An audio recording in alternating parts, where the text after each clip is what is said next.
Hollywood, you do know what New Year's resolution means, right? You're supposed to set a goal for yourself and try to accomplish it, not wallow in your own waste like your relationship just ended. I get it, Avengers Endgame broke all the records, but that doesn't mean you get blackout drunk at the party and start abusing us. What made you think this release schedule was a good idea? Show me your math. I want to see where you went stupid. We'll start with Dr. Dolittle, which is one of the weirdest fusions of characters I've ever seen. The trailers would make the Grinch not want to touch this with a 39.5-foot pole. Then again, this is Robert Downey Jr., who got to be black for a summer, and being accustomed to goofy roles is kind of his shtick. So for those unaware, Dr. Dolittle is a veterinarian who can speak with animals. In this film, the Queen of England is sick as a dog, and Dolittle is summoned to travel to a hidden island and must find a special fruit to cure the Queen's ailments, and maybe the syphilis. It doesn't help you almost can't understand what the fuck he's saying half the time. I swear 90% of his lines were ADR'd because Downey wanted Dolittle to be druidic. That's not a bad angle until he starts speaking in this Oriental French Rastafarian accent. I can't even attempt to do this voice justice, so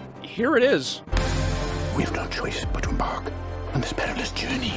He speaks like that the entire film. In addition, he portrays the character like Johnny Depp performed Jack Sparrow and Willy Wonka light. Then at one point, he tries to teach a gorilla how to box like Chris Griffin wrestling an imaginary bear. Wow, this sounds really enjoyable for the kids, Albeleo. It wasn't. Characters teleport all over the place. The kid learns to speak animal, which makes Dolittle less unique. The pacing is faster than me in bed. The film feels like 2, maybe 3 stories chopped down, like they went to a European hostel then stuffed into one hefty bag. The CGI and tracking is pretty bad in a number of shots, like the kid riding the giraffe. And while the climax made me chuckle because as a gamer, the logistics of a dragon's diet never came to mind, you don't care for these characters at all. Thankfully, however, none of them are more annoying than Martin Lawrence in Bad Boys for Life. I have no problem admitting that I have not seen a great number of films. The Bad Boys movies are such examples. And while many people say this is the best of the trilogy, I didn't have hopes up when the opening scene is a commercial for Porsche. I didn't get it. I understand their destination was the hospital, but were they being chased by the cops or not? Also, how the hell did the woman get out of prison? You're telling me they shanked the shit out of the poor guard, undressed her and the villain, then redressed both of them in the other's clothing all in the span of 20 seconds? They were on fucking camera! How the hell did you miss this? Either I missed something or she's Houdini. And my god, the pacing is like pushing your granny down a flight of stairs. It's stop and go until it hits the bottom as a broken bag of bones you can't recognize anymore. And the comedy is as hit or miss as an Iranian missile strike.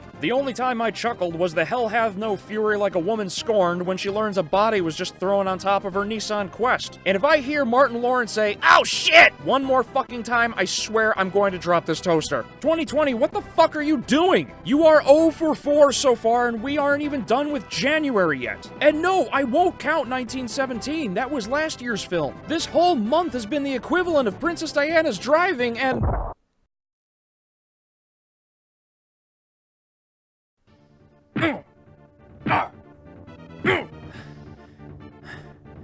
That it?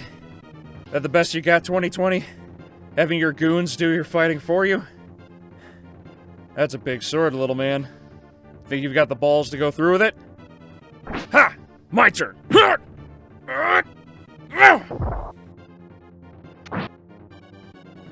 Here! Stick around.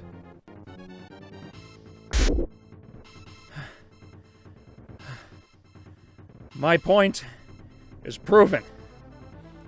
Whew. Time to get back to my kingdom. Oh no. Thank you for watching. I hope you enjoyed, and if you did, please like, share, and subscribe for more weekly reviews, and I'll see you next week.